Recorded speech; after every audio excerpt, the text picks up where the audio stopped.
Ever feel that relentless pull to check your phone? Scrolling endlessly through feeds, even when you know you should be doing something else. Yeah. That constant background buzz of notifications, like being stuck in a digital scroll hole. And, well, you're absolutely not alone in feeling it. But what if there was a way to hit the pause button, to truly step back and reclaim your time, your mind, and maybe your overall well-being? That's exactly what we're going to deep dive into today, the concept of a social media detox. Our mission for this deep dive is really to explore the profound impact social media has on our mental and physical health. We'll unpack the phenomenon of fear of missing out, or FOMO, and then discover practical research-backed methods, including a fascinating approach called FOMO-R, to help you find peace both online and offline. Okay, let's unpack this then. Social media, it's become such an integral part of our lives, and look, it's not all bad, right? I mean, we use it to stay connected with friends, family, bridging those geographical gaps, offering support through tough times like the recent global pandemic. It's a hub for online communities. It's a source of information, endless entertainment, even professional networking. There's clearly a huge positive side to it. Absolutely, no question. However, the rapid surge in social media usage, I mean, we're talking 4.2 billion active users globally, and that's projected to rise another, 16.7%? That has led to some significant concerns. While it undeniably connects us, it also fosters this problematic attachment. Think about it. Individuals can experience genuine separation distress when they can't use their favorite platforms. This impact on mental well-being, it's become a major highlight for stakeholders, including governments even, raising really important questions about its negative consequences. Right. Here's where it gets really interesting for me. When we talk about these downsides, what are the most common struggles people face? I think many of us have felt that vague sense of unease after scrolling, maybe found our sleep disrupted. From your perspective, what are the key indicators that our social media habits might be taking a toll? Well, the research is quite clear on this. Excessive social media use is strongly linked to increased anxiety, depression, and low self-esteem. We see several distinct pathways where this impact arises. First, and this is a massive one for many, there's fear of missing out, FOMO. It's defined as the preoccupation with lost opportunities when you're offline, or maybe just unable or unwilling to connect. And it's associated with a whole range of negative experiences: lack of sleep, reduced life competency, emotional tension, negative effects on physical well-being, anxiety, and a perceived lack of emotional control. Seeing others' perfectly curated highlight reels online intensely fuels this fear, pushing you to constantly stay connected. So it's not just about what you're literally missing out on, like an event, but also that gnawing sense of inadequacy you get from seeing what everyone else seems to be doing. That internal dialogue comparing your maybe messy reality to someone else's polished online presence. Precisely. That internal comparison leads us directly to the second pathway: social comparison. Social media constantly bombards us with these carefully curated lives, leading to a relentless upward comparison. Students, for instance, they often compare their social lives, their academic achievements, wealth, even body types to others, including influencers. This upward comparison, it can severely threaten self-evaluation, leading to these deep feelings of inadequacy and anxiety. It's difficult, isn't it, to remember that what you're seeing is often just a carefully constructed facade. Oh, I know that feeling all too well. Yeah. It's a real challenge to remind yourself that it's often an aspirational picture, not necessarily the full reality. And then there's just the sheer volume of information, the notifications. How does that factor in? Indeed. Then there's stress. The sheer volume of notifications, it can be overwhelming. There's this perceived obligation almost to respond rapidly, leading to chronic stress.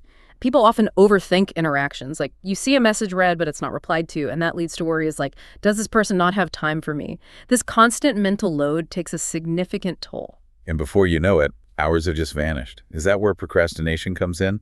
It feels like one feeds the other sometimes. Precisely. Procrastination is another major pathway. Social media becomes a significant time sink. Mindless scrolling eats away at time from important tasks like academic work or even self-care activities like exercise. And that leads to heightened anxiety about the uncompleted goals. It creates this kind of vicious cycle. The more you scroll, the more stressed you get about what you're not doing. It's like digging yourself deeper into a hole you're actually trying to escape from. It is, yeah. Furthermore, we see negative experiences. This includes exposure to disturbing or harmful content, like the glamorization of self-harm you sometimes see, unfortunately, or even just the anxiety that comes from the fear of judgment from others, worrying about the number of likes a post receives, or in worse cases, being a victim of cyberbullying, which can have really long-lasting negative impacts. It's a lot to process, isn't it? All the different, sometimes insidious ways social media can creep into and compromise our well-being.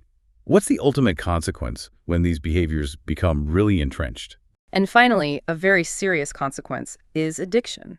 The constant need for validation through likes, comments, engagement, it fosters an addictive cycle. This leads to genuine withdrawal symptoms when individuals try to disconnect. This craving for validation can be incredibly intense, creating a difficult cycle to break. So when you put it all together, FOMO, comparison, stress, procrastination, negative content, and that addictive loop, each of these pathways chips away at our well-being in subtle yet cumulative ways. It creates this digital weight we often don't even realize we're carrying until it's lifted. That's a really powerful summation. So, okay, what does this all mean for someone listening who wants to break free? How do you actually start a social media detox? Is it purely about willpower, or are there concrete tools and strategies that truly make a difference? That's where the FOMO reduction method, or FOMO-R, comes in. Think of it as a kind of socio-technical solution, a toolkit for digital resilience.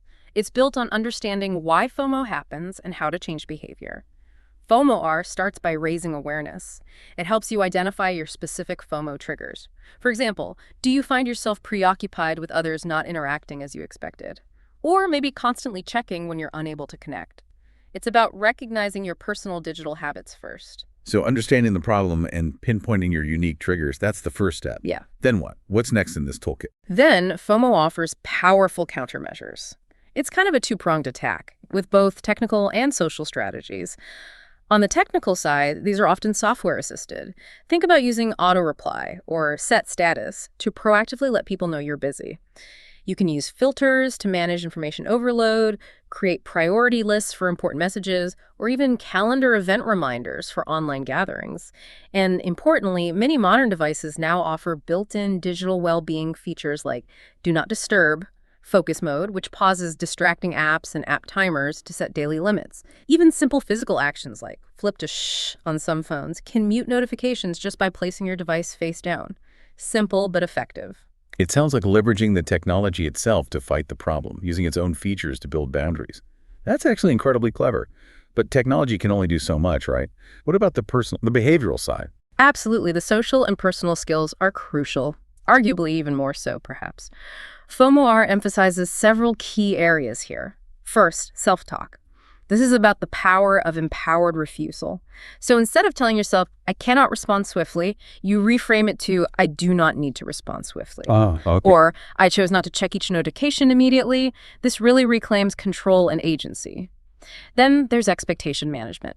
This involves learning to post content without expecting immediate interaction, or maybe clarifying your availability to contacts. For example, simply stating, I'm busy preparing for an exam, can help avoid feelings of ostracization if you're slow to respond. That makes sense. Also, enhancing self-esteem. This is about actively disconnecting your self-worth from online metrics. Telling yourself, my popularity is not measured by being active on social media. It sounds simple, but it's powerful. Anxiety management is key too. Using distraction techniques like engaging in offline activities, making coffee, cleaning, talking to someone nearby when you feel that urge to check your phone. And finally, the VFFT framework for mindful posting. Value, fitness, format, and time. You consider if your content is valuable, if it fits your audience, if it's in the right format, and if it's posted at an appropriate time. So, okay, let's take an example. If I'm about to share, say, a vacation photo, how would VFFT guide me? Exactly. A great example, you'd ask. Is this valuable to my broader audience beyond just me, or is it maybe more for a private circle? Does it fit my professional network's interests, or is it better suited for family and close friends on a different platform, perhaps? Is the format right for sharing a quick story versus maybe a detailed album on a less intrusive platform? And is this the optimal time to post, or am I just doing it out of an unconscious habit, maybe boredom? It's really about being more intentional with every single interaction. That's a huge shift in mindset, isn't it? Changing can't to don't need to. That's incredibly empowering. And it sounds like these steps, they align with established behavioral change models, guiding you from understanding the problem to taking action and then maintaining new habits. That's right. The method even includes materials for relapse prevention. which is vital for long-term success. It's a truly holistic approach, really empowering the user. And like you said, many phones today, like Android's digital well-being suite, directly support these efforts. You can schedule bedtime mode for grayscale screens and silence notifications, or use Work Profile to hide work apps after hours. It's about leveraging technology to create those boundaries, not just succumbing to it. Right, it's about building that personal toolkit.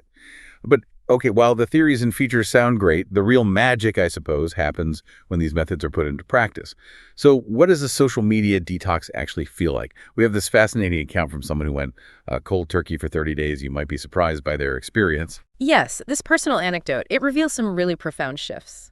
The individual felt an immediate sense of freedom. They described it like lifting a 900-pound silverback gorilla from their back simply by deleting the social media apps and turning off notifications.